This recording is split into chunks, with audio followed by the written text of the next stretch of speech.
Daryl with the Allegheny Living channel. Hope you're all doing well. I want to welcome you to the 5th edition Allegheny Fire Side Chat, number 5. I guess we'll call this one the winter edition, since the last one we shot was in the fall. Hard to believe it's been that long, but yeah, this started out, it was supposed to be like a bi-weekly or preferably a monthly chat series so we could keep in touch with each other, and I kind of slipped behind on that. My apologies for that. I'm sorry for a long overdue video. So today I wanted to talk to you guys a little bit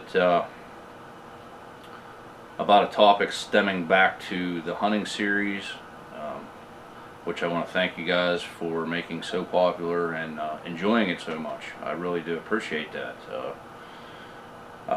When I started those hunting videos, I really contemplated on not even doing it because I thought nobody's going to want to watch these, you know. Not seeing deer, not getting deer, you know.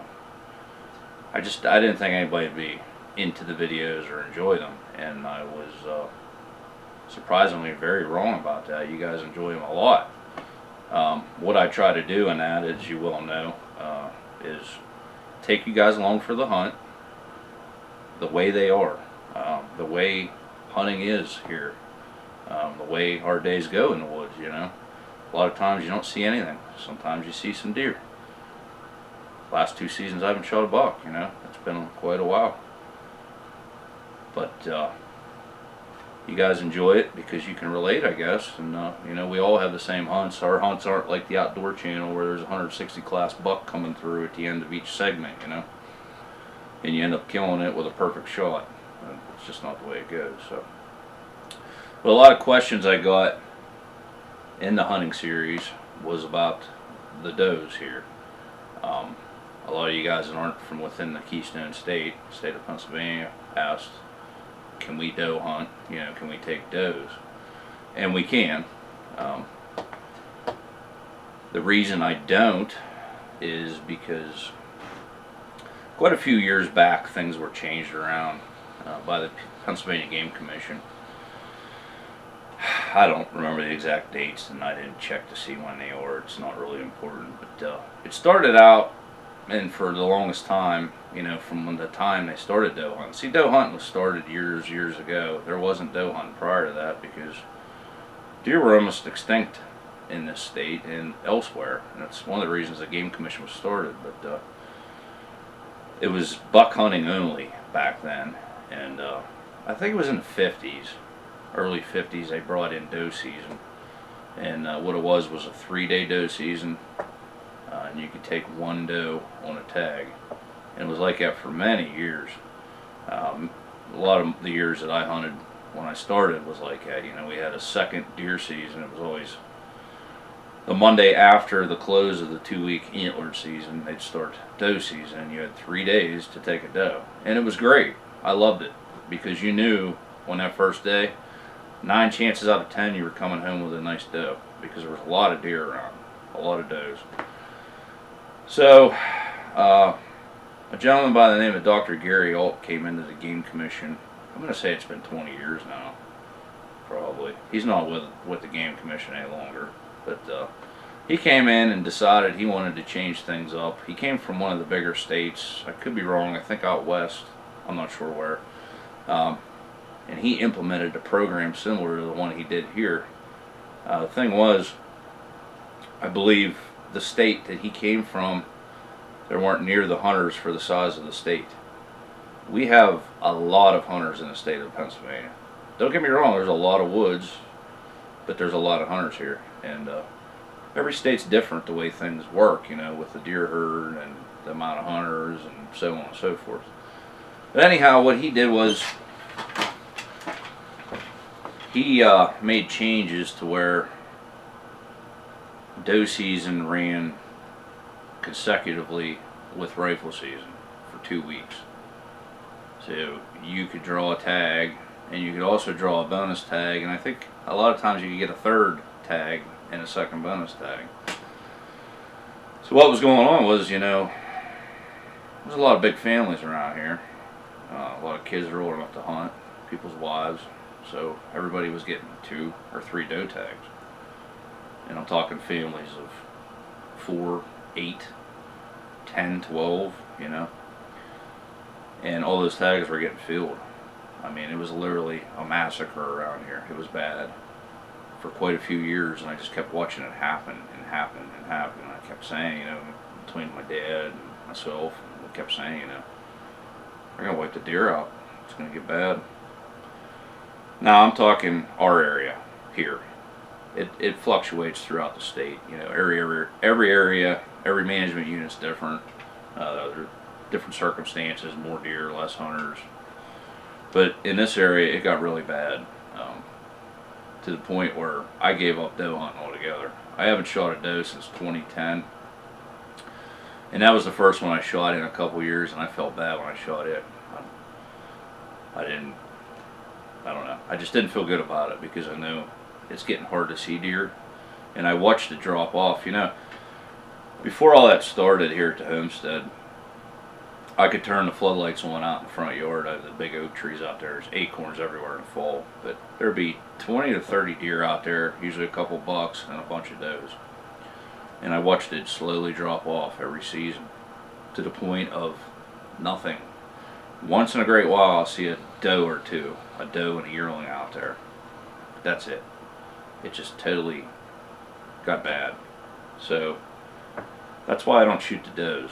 Now, this year, you know, I've seen a nice, healthy group of 9 does consistently. You know, almost every day I was up in the stand, which is good. Everybody around here has finally realized, you know, what was happening, and have really backed off. You know, there's a few people, and I'm not going to criticize anybody for shooting a deer. There was times in my life that I lived on deer meat. You know, when I was putting myself through an apprenticeship and single guy, I didn't have much money. That deer meat was everything to me. You know, that's what I lived off of. That was my meat. So I don't criticize anybody for shooting deer. It's just what I'm doing to try to help matters. Like I said, I'm not opposed to shooting them. This year, I actually think I'm going to draw on a doe tag. I miss having that deer meat all the time, but I just wanted to do my part to try to help out. So that's why I haven't been shooting any of the does. A lot of guys were asking, you know, if you can shoot them or why I haven't been shooting them, and I figured I'd explain to you why. And that's it. Myself, my brothers, my dad, we've all kind of backed off. None of us have been shooting them, along with a lot of the other people in the area, and it's helping. The Game Commission has cut back on the doe tags, and doe season is only the second week now of the 2-week season, so that helps. Anything helps. It'll never happen again. I wish it was like it used to be with the three days, but that'll never happen. I'll never go back to that. So, but that's the reason why I haven't been shooting any of the does. I'm not saying I'm never going to shoot a doe again. Trust me, I will. I'm taking it easy here at the property and trying to let them come back. So, another thing I was asked a lot in the hunting series was, do I archery hunt? I haven't in the last couple of years. I love archery hunting. That's my favorite time to be in the woods. I've talked with many of you via chats, you know, emails and comments about this. That's my favorite time of year to hunt. I love archery hunting. I'd give up everything else if I could just bow hunt. But the whole problem is I don't have time to put in the woods and shoot anymore. I used to shoot competitive archery competition. I have a beautiful competition bow upstairs and a nice hunting bow. Used to shoot every day of my life, all the time. I mean, I was always in practice and always very confident with a bow. And it started getting to the point where I couldn't do it, you know. As I got into the estimating with the business and running things, and it just got to a point where in the fall I'm looking for as much work as I can stack up for the winter months to try to get the guys through the winter.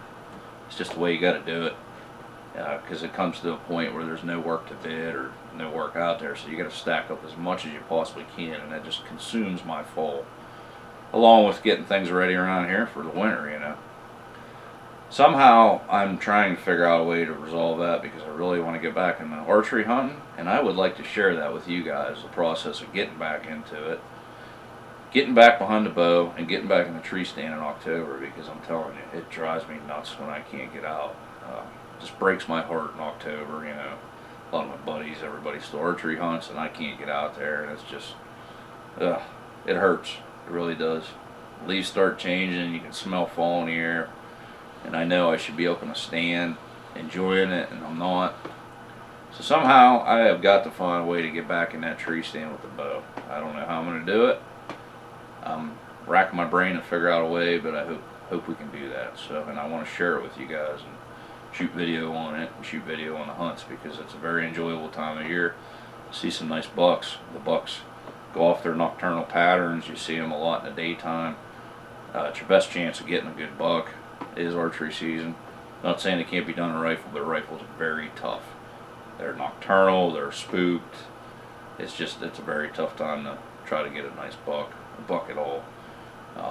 So I need to get back into the archery thing.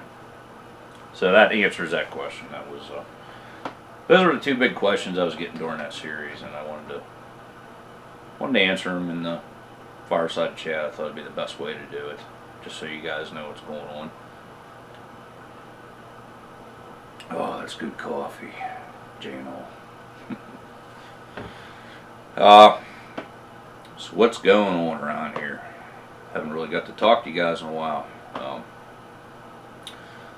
The new property down the road here that I bought from my brother, the house from my brother, finally closed that all out. Got the deeds back on both parcels and the house, and done deal. I now own that, and brother's safe and sound in there. For those of you that didn't see the tour of our 5th generation homestead video, which I will link right here, I talk about that and show it a little bit. Brother's disabled. He was in a bad car accident, major brain trauma about 20 years ago. Can't work. He does things around the homestead. He'll never be able to work again. He can't drive. He has a lot of problems. Has a hard time seeing, and so on and so forth. But he's alive and healthy for the most part. And he lived down there. He rented a room, but the woman that owned the place was about to lose it. So I bought it. So I know he's secure and has his own house, and I don't have to worry about it. So he has his own place down there now. I'm taking care of things. We actually need to put a roof on part of that place, which will be a series this spring coming up once the weather breaks. And I'm probably going to put metal on it. But I'm going to have to do some structural work, I think, because it looks like there's some rot in the overhangs and stuff from the leaking that's been going on for too long. So that's something that'll be coming up. So that's good. We got that all closed out, done deal. That's ours. Don't have to worry about that anymore. Got most of the bills switched over and everything. So another thing that has happened is the beginning of January, I was actually sworn into local political office here in the township we reside in as a township supervisor. Not something I was looking for. I actually ran years ago for this position and lost by a few votes. I don't really have time to do it, but I was asked to. They didn't have anybody else fill the position. What happened was the woman that was in the position for many years was struggling with cancer, unfortunately. It's a sad thing. And it's just to the point where she couldn't do it anymore. She didn't want to resign, but it was time that she started concentrating on herself. And so I took the position by special appointment. There's a year left on the term. I don't know how much effort I'm going to put into running this year for the position, although I would like to help out and give back to the township as much as I can to the residents, and you know, whatever I can possibly do to help with the residency here in the township. I figure it's a good way to give back. I'm getting nothing out of it for myself, believe me. It's all to give back to the place that we live and where my kids are growing up and the area they're going to school in. You know, this is 5th generation here on this homestead and in this township. So that's one of the big things that happened. That's been kind of taking a little bit of time away from the YouTube channel, which I need to rectify that issue, because I want to put more time in the YouTube channel. I want to be able to produce quality content for you guys and continue to. So I'm not going anywhere. Don't worry about that. Down at the lake, what's going on with the cabin? I get a lot of questions about the cabin. Not much lately. I know I've said that before. We have the permit, obviously, for the septic system and everything, and I have all intentions on putting that septic system in this year. So I haven't even been down there. I was hoping to go this weekend down, because I need to go down and catch up with gentlemen down there and pay the road fund we all on the mountain pitch in to maintain the roads and everything. There's a fund he manages it, him and his wife, and I need to give him my yearly payment for that, which is a very good system. Works well. The roads are always really nice up there.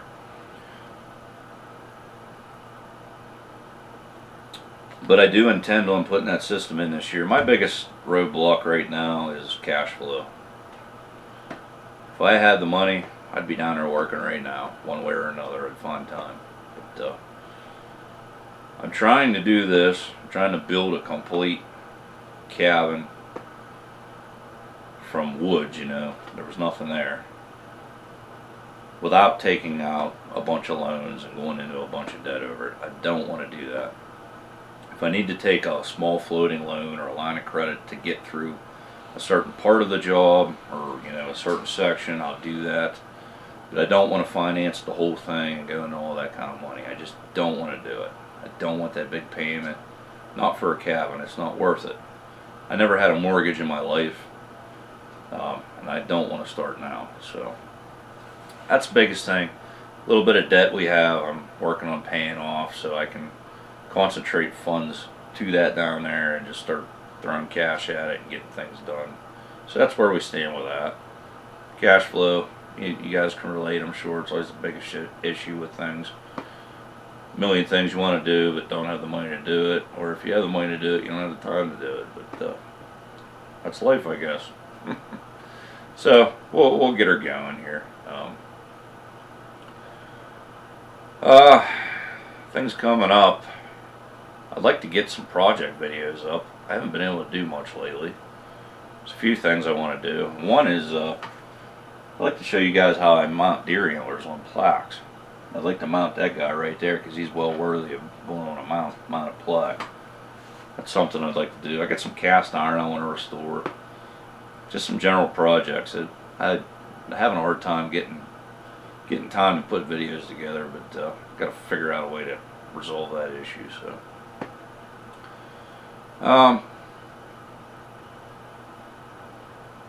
weather up here has been weird lately. Last week it was like 60 some degrees. Then I think Thursday we went up in a blizzard. Got close to a foot of snow. Power was out all night. Roads were horrible. Now today it's back up to 50 degrees. All the snow's melted and it's raining. Been very strange. It's funny how the weather is like that up here. These mountains, it's just different fronts come through, different weather patterns. It's just all over the place sometimes, You just never know. I think we're calling for snow again this week. It's going to get cold again. So the old coal furnace has been burning very slow. Other than, those couple days it got pretty cold.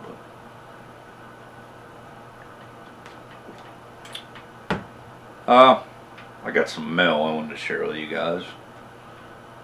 Give me a minute here and I'll grab that and we'll get back to it. Alrighty. First and foremost, I just want to thank you guys that took the time to send something, whether it's just a letter or whatever. I want to thank you greatly. I really do appreciate that. Taking your time and your money to pay for postage. I'm not going to read the letters that came with these because I didn't ask permission from the folks that sent them. But I do have a couple items I want to show you guys. This package is from Ann Poucher. It came all the way from Mexico. And Ann, thank you for doing this. I really do appreciate it. She sent a very nice bandana for Brutus, designer neckwear, which, Ann, I owe you a picture with Brutus wearing this, and I will do that. But thank you so much for doing that. And she also sent me a very nice t-shirt, embroidered, from where she lives in Mexico. And I'm not sure how you pronounce that. I'm sorry. But I really like the shirt. Thank you. It's the perfect size. And I always wear dark blue, so it's the right color. Thank you very much, Ann. Ann is one of our subscribers that's been with us for a long time, and she is just wonderful. We talk all the time via email, and I appreciate everything you do, Ann. I really do. I appreciate talking with you. I love when you send me an email. A little bit of time goes by, she always checks to make sure everything's all right with everybody, and I can't tell you how much I do appreciate that. Thank you so much for doing that. Another package we got was from Ultimate Icon 2010, and I want to thank you also for sending the photos.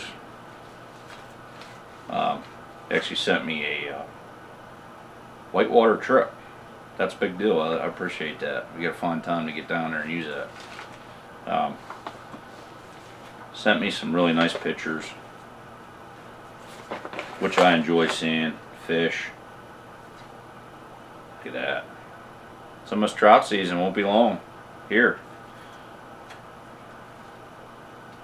Beautiful river. And I wanted to show you this too. He's actually a river guide, or was a river guide. I'm not sure if he's still doing it, but this is a photo of a group I would imagine he guided on that river. And thanks a lot for sending this. I really got a kick out of all this. Thank you. Thank you for the letter. Really appreciate that. So Ultimate Icon 2010. Thank you so much. Also, I'm going to, that's going on my fishing vest, I think, or one of my fishing hats. Thank you for sending that patch.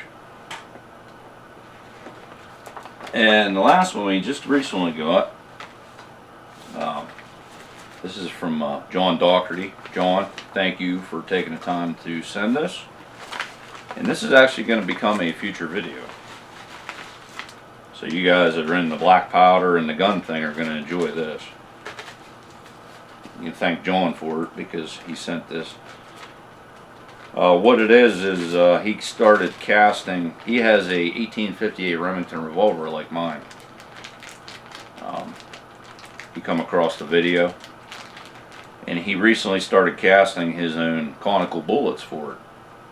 And what these are a .456 220 grain conical bullet. They're pre-lubed. If you can see that, I hope it's focusing all right. Nice job on the casting too, real nice. There's enough to fill the chamber, fill the cylinders up twice. So I am going to save these and shoot another 1858 Remington video because I've been wanting to do that. And I think what we'll do is we'll take my traditional round balls and shoot it, and then we're going to try these conicals out, and these got to be way more accurate. But I might have to start casting my own conicals for that gun because that's a nice thing. I used to cast maxi bullets for the 45 caliber flintlock, and I don't know, I'd rather use round balls in that gun. It has the right twist. I can shoot the maxis, but I enjoy using the primitive style in that gun. But I have no problem with using these in the 44 because that's what they used back then. He also sent me some over powder wads for it, which is so you don't have to worry about chain fire if you don't grease your cylinders. So, John, thanks for taking the time and spending the money to send this. I really do appreciate it. I appreciate everybody that sends things like this. Makes my day. It really does. I enjoy it greatly. So thank you to everybody that sends stuff. And thank you to everybody that just sends pictures and emails pictures. I really appreciate that too. And just correspondence with you guys. Makes my day every time. I enjoy talking with all of you.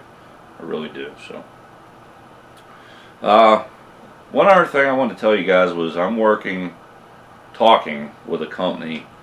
I don't want to get into it too much, on some products that I've been wanting to buy for the homestead here, and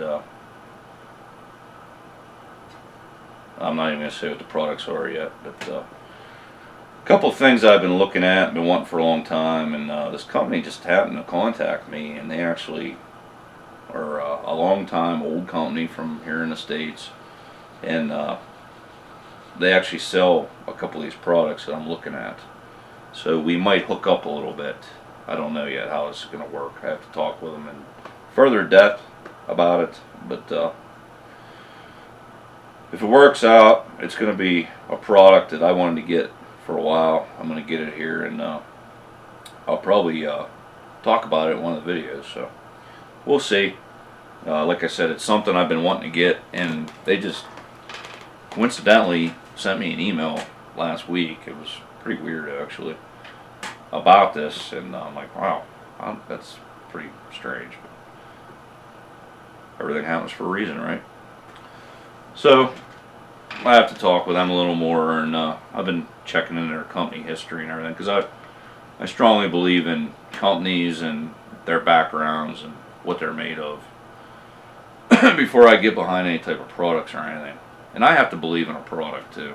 I'm not just gonna tell you guys I like something because somebody asked me to do it. It's not going to happen. I reviewed the furnace and told you guys about it. I bought that with my own money, you know. It's not a sponsor. Hitzer, and they didn't even know I was doing that.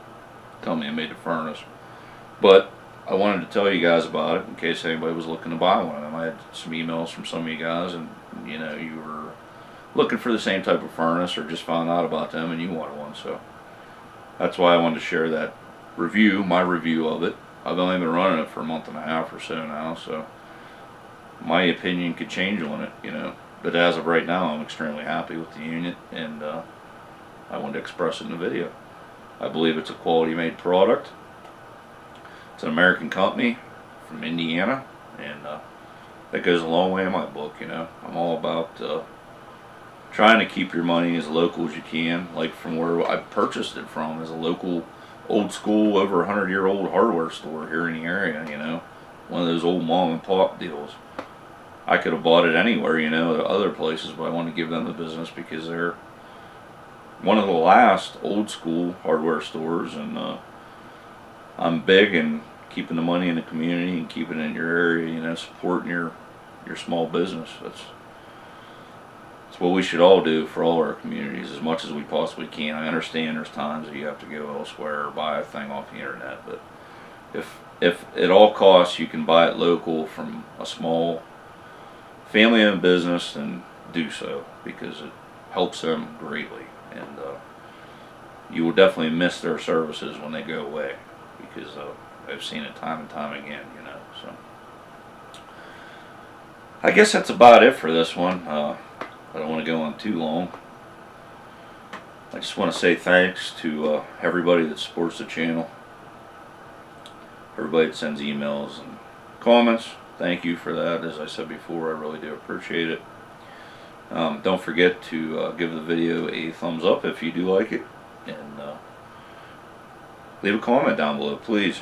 If you have any questions, or if you have any questions for the next Allegheny Fire Side Chat, feel free to leave them down below, and I'll go through and make a list. I really didn't do a Q&A on this one. I like to do that. If we get any more mail for the next one, I'll share with you what I got, and maybe from this point out I'll ask the folks that send things if I can share more with you guys. Like I said, I didn't talk to anybody about putting that on, so I didn't want to share any of the letters, you know, without their permission.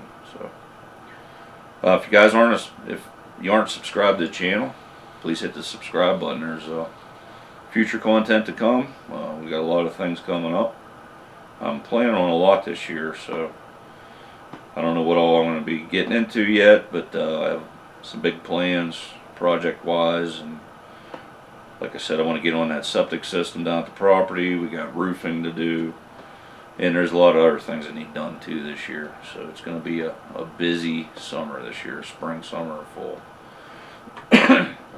If you guys want to follow us on Instagram, you can follow us at Allegheny_mountain_living. If you want to send any kind of correspondence, pictures, anything to us here at Allegheny Mountain Living, you can do so by sending it to Allegheny Mountain Living, P.O. Box 75, Mineral Point, PA 15942. It's always in the description down below the video. I think that's about it. Appreciate you guys coming along, following us in our journeys, and watching the videos. Really means a lot. So I guess that's about it for this one. We'll see you guys on the next video. Until next time, have a great evening.